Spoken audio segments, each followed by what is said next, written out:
Good morning, hi friends, কেমন আছো তোমরা? আশা করছি তোমরা সবাই ভীষণ ভালো আছো। তো আজ শনিবার আর এখন আমি ট্রেনে সকালবেলা ঘুম ভেঙেই উঠলাম। আর একদমই দিনটা ভালো যাচ্ছে না, যেন মনে হচ্ছে কতক্ষণ আমি ট্রেনের মধ্যে আছি, কিছুতেই সময় কাটছিল না। তো এখন বিকেল হয়ে গেছে, আর এই যে মেয়েটাকে দেখতে পাচ্ছ, এ ব্যাঙ্গালোর আমাদের সঙ্গেই যাচ্ছিল ডাক্তার দেখানোর জন্য। দিনটা যেন মনে হচ্ছিলো কাটছিলই না। আর আজ রাতটা কাটলে তবে রবিবার দিন আমরা নামবো সকালবেলা। আর এখন রাত্রিবেলা, এখন আজকে নাকি T20 ওয়ার্ল্ড কাপ এরকম কিছু একটা ছিল ইন্ডিয়ার। তো সেইটা ম্যাচটা দেখার জন্য সবাই এক জায়গায় জড়ো হয়ে খেলা দেখছিল, আর বেশ ভালো লাগছিল সবাইকে এক জায়গায় দেখতে। তো ফাইনালি আমরা এখন স্টেশনে নেমে পড়েছি। অটোওয়ালার সঙ্গে ঝগড়া করছিল, কারণ অটোওয়ালা এত পরিমাণ ডিস্টার্ব করে টানাটানি করে ওঠানোর জন্য কী করবো। তো ফাইনালি আমরা এবার ঘরের দিকে রওনা দিচ্ছি।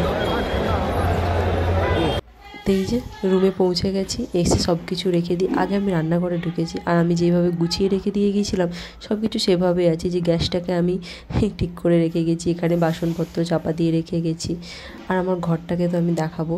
এই যে এসে আমি আগে বিছানাটাকে পেতেছি, তারপরে এখনও পর্যন্ত কোনো কিছু ঠিক করা হয়নি। চারিধারে সমস্ত কিছু পড়ে আছে, দেখতে পাচ্ছ আমার ট্রলি, আমার সব কিছু। আর এই যে ব্ল্যাঙ্কেটটাকে আমি আগে এসে তুলে রোদে দিয়ে দেবো ভেবেছিলাম, কিন্তু রোদ যেহেতু নেই, এখানে আবহাওয়াটা আর জানি না কেন এরকম হয়ে আছে, বেশ মেঘলা মেঘলা। আর এখানে ওয়েদার একেবারেই ঠান্ডা, মানে পশ্চিমবঙ্গে যখন ছিলাম তখন যেভাবে গরম ছিল এখানে সেভাবে নেই। আর এই যে এনারা, এদেরকে আমার অনেক ভিডিওতেই তোমাদের দেখিয়েছি আমি, মানে সকাল হলে কোথায় থাকে আমি জানি না, এই জানালার পাশ দিয়ে দেখি এরা ঠিক চলে আসে। আর এইদিকে আমার ভাত হয়ে গেছে, কারণ যেহেতু এসেই আমাকে রান্নাটা বসাতে হয়েছিল। আর এইদিকে আমাকে তরকারিটা তাড়াতাড়ি করে করতে হবে। আর আমি তোমাদের একটা জিনিস দেখাই, দেখো এই যে কলকাতার রসগোল্লা বিখ্যাত, এটা আমি নিয়ে এসেছি, কারণ এখানে অনেকে খেতে চেয়েছিল, আর যেহেতু এখানে পাওয়া যায় না তাই এটাকে আমি নিয়ে এসেছিলাম। তোমরা জানো আমাদের এখানে সানডেতে অর্থাৎ রবিবার বাজার বসে। এই যে আমি বাজার আজ সকালবেলা আসার সময় বাজার থেকে এই যে পুঁই শাকটা কিনেছে আমি কিনিনি, আমার বড়ি কিনেছে। এখানে কাঁচা লঙ্কা, কুমড়ো, এখানে শসা, পটল, ঢ্যাঁড়স সব কিছুই বাজার করে নিয়ে চলে এসেছিলাম একেবারে, কারণ আর যাওয়ার সময় হবে না। তো ভাবলাম চলো পটলটাই করব, আর একটু মাছও নিয়ে নিয়েছিলাম। তো যেহেতু দুটো মানুষ আমরা, আমাদের এই 4টে পটলেই হয়েছে, আমাদের বেশি পটলের প্রয়োজন হবে না। আরও বেশি খেতেও চায় না, আর ভালোও লাগছে না, এসে রান্না করতে ইচ্ছা করছে না। আর এখানে শসা নিয়েছিলাম। তো এই 4টে পটলেরই আমি এখন তরকারি করব, আর একেবারে সাদা শাকটা ঝোল করব, কারণ ওর শরীরটা ভালো না। আর এই যে আমি আলুর মানে সমস্ত সবজির খোসা এটার মধ্যে ফেলে দিই, কারণ আমাদের এখানে সেভাবে কোনো গাড়ি আসে না, একটু দূরের দিকে এগুলো ফেলতে হয় সমস্ত কিছু। তো এই আমি এরকম করে পলিথিনের মধ্যে এগুলোকে রাখি। আর এই যে দেশ থেকে আমি সেই ছোটো বটিটা এনেছিলাম, এর আগেও তোমরা দেখেছো। তো এতে আমি মোটামুটি কাজ চালিয়ে ফেলি। তো পটলগুলো কেটে নিই এখন। তো আলু পটল আমি কেটে ফেলেছি, অনেক বকবক করে ফেললাম, এরকম রান্নাটা করতে হবে কারণ অনেকটা সময় হয়ে গেছে।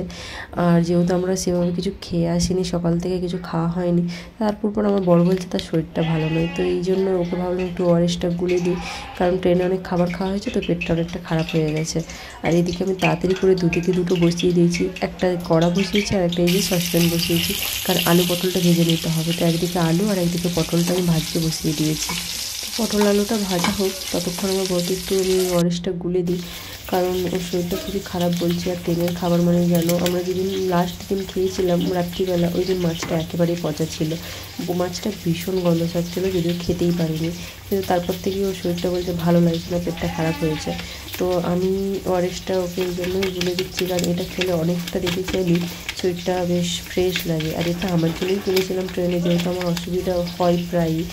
তো আমার যখন একটু অসুবিধা বুঝতে পারি, শরীরটা দুর্বল লাগছে বা কিছু, তখন আমি এটা খাই আর দেখে অনেকটা ফ্রেশ লাগে। তো ওকে এই জন্য আমি এটা দিচ্ছি, ভাবলাম যে এটা খাওয়ার পরে নিশ্চয়ই ঠিক হবে। তো ভালো করে 1 লিটার জলেতে এটা আমি ওকে গুলে দিচ্ছি এখন।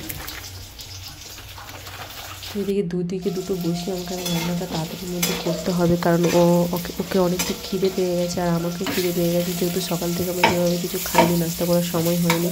ওখান থেকে বেরিয়ে স্টেশন থেকে একবারে উবেরে করে বাড়ি এসেছি, আর বাড়িতে এসে তো সমস্ত কিছু গোছানো বাগানো করতে হয়েছে, সমস্ত কিছু করতে হয়েছে। তো এসে দেখলাম যে কারেন্ট নেই, কী জন্য নেই জানি না। সেখানে এই আদা রসুনটাকে আমি হাতে করেই মানে কী বলবো, থেতো করে নিয়েছি, বাটা হয়ে ওঠেনি, কারণ মিক্সিতে বাটি, আর এখানে তো কারেন্টটা নেই। তাড়াতাড়ি থেকে দুদিকে বসে আমি করছি। তখন ফাইনালি আমি কাঁচা লঙ্কা দিয়ে তরকারিটা করবো, যেহেতু শরীরটা ভালো নেই আমি লঙ্কা একেবারেই দেবো না। আর একটু জিরে দিয়ে দিলাম। মাছের ঝালে মানে মাছের ঝোল করবো আমি, হালকা একদম পাতলা পটল আলু দিয়ে মাছের ঝোল করবো। আর রান্না আমি সেভাবে এখনও শিখতে পারিনি, কারণ আমি রান্না কোনোদিনও করিনি সেভাবে, তাই সেভাবে রান্নাটা আমার আসে না, জানি না কেন। মায়েদের কাছে সেভাবে দেখা হয়নি বিয়ের আগে, কারণ কলেজ স্কুল এইসব করেই সময় কেটে গেছে, পড়াশোনা করে সময় কেটে গেছে। রান্নাবান্নাটার দিকে সেভাবে আমার ঝোঁক আসেনি। এদিকে পটলটা ভাজা হয়ে গেছে, আর এই যে একটা ছোট্ট মাছ নিয়েছিলাম, তো এই মাছটাও আমি ভেজে নিয়েছি। এবার মাছ দিয়ে পটল দিয়ে একটা পাতলা ঝোল করব। এক তরকারি ভাতই করলাম, কারণ এই গাড়িতে গাড়িতে এসেছি, একদমই ভালো লাগছে না, দুজনকেই ভীষণই মানে টায়ার্ড লাগছে। কিন্তু না খেলে নয়, খাওয়ার জন্য করেছি। আর ওর শরীরটা যেহেতু খারাপ, সেখানেই শুধু কাঁচা লঙ্কার ঝাল করেছি। তো আশা করি তোমাদের ব্লগটা ভালো লাগবে, সবাই ভালো থাকবে, সুস্থ থাকবে, আর আমাকে সাপোর্ট করবে, আমার পাশে থাকবে, এইভাবে যেন এগিয়ে যেতে পারি তোমাদের সঙ্গে নিয়ে।